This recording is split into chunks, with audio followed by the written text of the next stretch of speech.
Hey everyone, this is Miche and Mazi from Metamatics, Hello. and today we'll be talking to you about um, just a little intro on what we're going to be doing through Metamatics, which is called 100 Days of Web3. So in this journey, we're going to be posting daily content on 100 topics of Web3. So each day will be a different topic. We'll be posting it on YouTube, our podcasts, Twitter, and Instagram to start. And then also keep in tune into our newsletter. So be sure to subscribe. And then we eventually would adventure into like shorter versions like TikTok, Reels, and Instagram Shorts. So Cool. that's cool. So And do you want to anything else to say before I jump in to the first question? yeah, I think really why we're doing this series is to help educate, uh, build awareness about mathematics, and then also for folks to have kind of like a one centralized place of a repository of 100 days of Web3.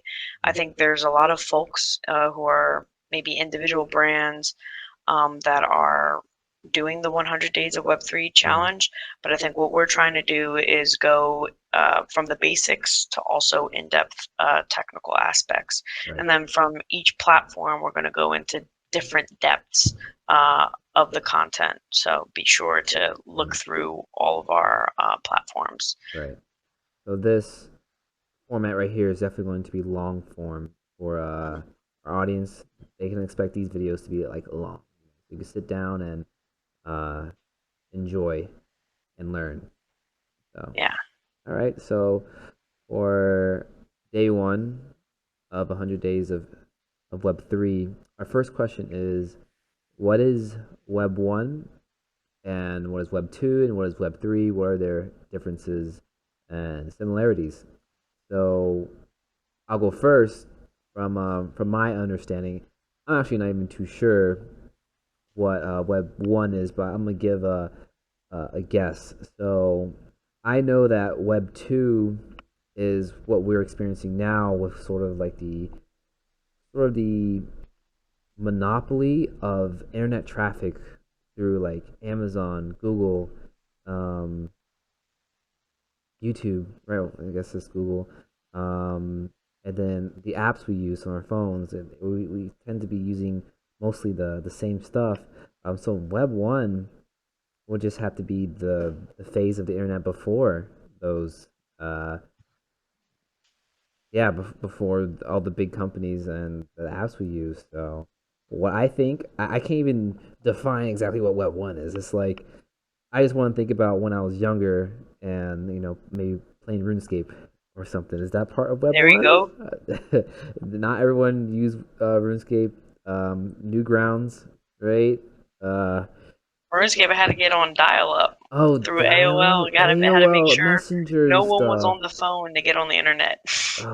I guess that might be considered Web 1, Web 2. And then Web 3 is the idea where I think that the internet traffic is that takes place on Web 2 with Google and Amazon. It will now be take place on blockchain technology, or cryptocurrencies. So right now, you could, like Ethereum could be a good example. With their decentralized apps and all the processes that happens within their apps, everything that happens within the app is recorded through or yeah recorded within their blockchain. What's another Mhm. term for that so I don't be repetitive? I don't know. I'm still Yeah, learning. just maybe I guess at the end of the day, if you think about blockchain, it's like a decentralized database Yeah, that is public and that is immutable, right? right. Anybody can see it. Um, it's sure the average person who's not aware about Web3, they might not be able to go on Etherscan and find those transactions, right? Mm-hmm. It's not as easy as Googling. right? You have to specifically go into like the Etherscan database and see the transaction on the Ethereum blockchain. But if we think about like the three simple concepts of what is Web 1, what is Web 2, and what is Web 3, um, think about maybe Web 1 was read only, right? Maybe you have access to a link. This was like before our time of, I would say Web 1 was still like maybe before email. So when you only had access to like read only, Mhm. kind of, um, I don't know, online newspapers, things like that. Mhm. I think the beginning of instant messaging Right. was the start of Web 2, right? So we were talking about um, Amazon and Facebook and Twitter, etc., Right. Google. We can read and write now, right?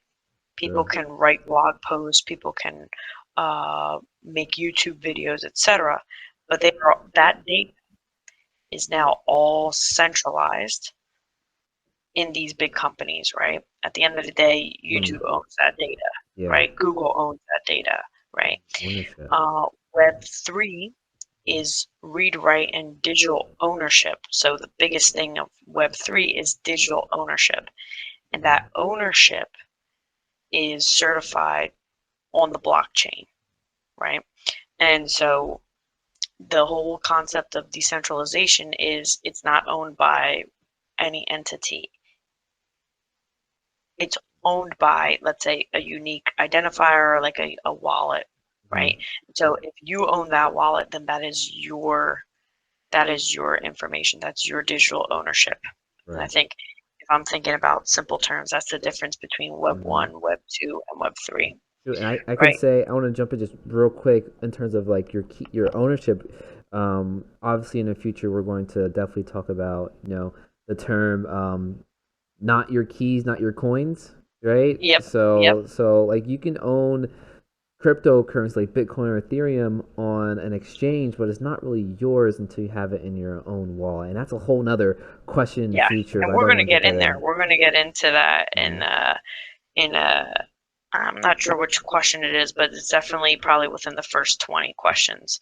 Um, but the overall generalization about what is Web3, I think it comes down to decentralization and it comes down to digital ownership. Mhm. And Mhm. how do you certify that?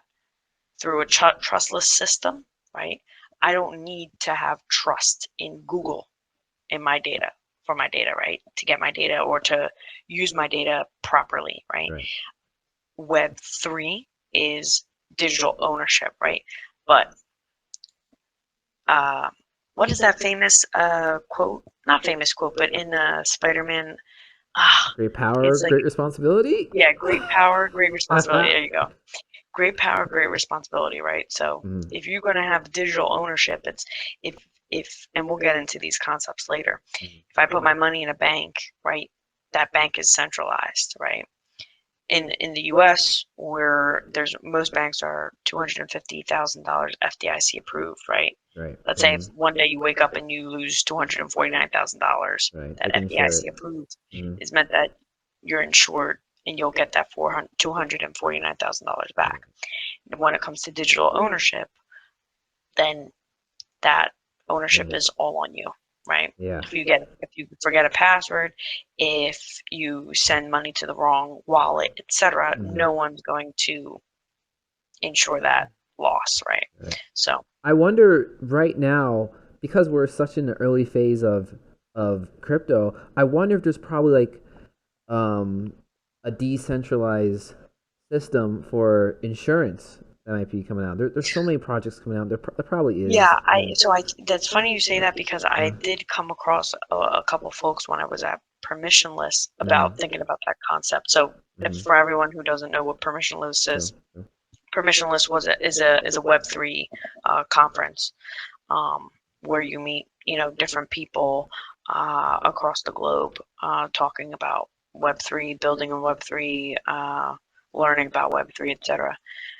So no, yeah, you have a good point. If you think about something that's Oh, well, what's something that is decentralized? If you think about back in maybe grade school or high school, we were taught to, in English class, right, don't cite Wikipedia because Wikipedia is not a reliable source. But if you Hmm. think about it, Wikipedia is a decentralized platform for information, Information. Yeah. right? So anybody can edit in Wikipedia, right? And Um, edits are available to be seen by everyone. Who made the edits? exactly. Mm-hmm. And who made the edits, etc. Mm-hmm. So if you take that at scale for digital ownership, what platform is that certified by? It's by blockchain, right? It's stored on the Yeah. blockchain, it's immutable, etc. Um, and it's decentralized. So that's the that's Yeah. a quick like little analogy that I think everybody might be, or most a lot of folks might have understanding of what Wikipedia is. Yeah. And that. Do you think we're wrapping up our Web 1, Web 2, Web 3 question? Because Yeah, yeah, yeah. that I think would that would definitely tie into our next day, for our next video, which would be what is DeFi. We gave hints about it throughout this yeah. I conversation. can stretch right Yeah. because you're gonna block this out. Oh yeah. Okay. Or we're gonna keep it in. That would be funny. I don't think. Wow, we're already 11 minutes in, but this is All right. Cool. Cool. definitely Gucci for our video. I can still keep this in. Yeah, and we But can. before our this could easily wrap up day one of Yeah, yeah, our questions, and this is what the type of conversation that you should look forward to our audience, and it's pretty chill, pretty laid back. You know, our level of intelligence of the Web3 definitely varies. Meech is very educated, and I'm like there, not 100%, but like together we make good questions and good conversations yeah, yeah, yeah. about Absolutely. what's going on. And we're all learning every day, so Yeah, yeah. um, Exactly. that's the awesome thing about the crypto space is that everyone's learning. So you can learn a lot from everyone else. All All right, right, folks. folks. So this wraps up our first video, which answers what is Web 1, Web 2, Web 3. I hope you guys enjoyed this conversation. Next video, we are going to be talking about what is DeFi, which is what is decentralized finance. So stay tuned, subscribe, and follow us on our social medias. Peace. Thanks, y'all. Bye.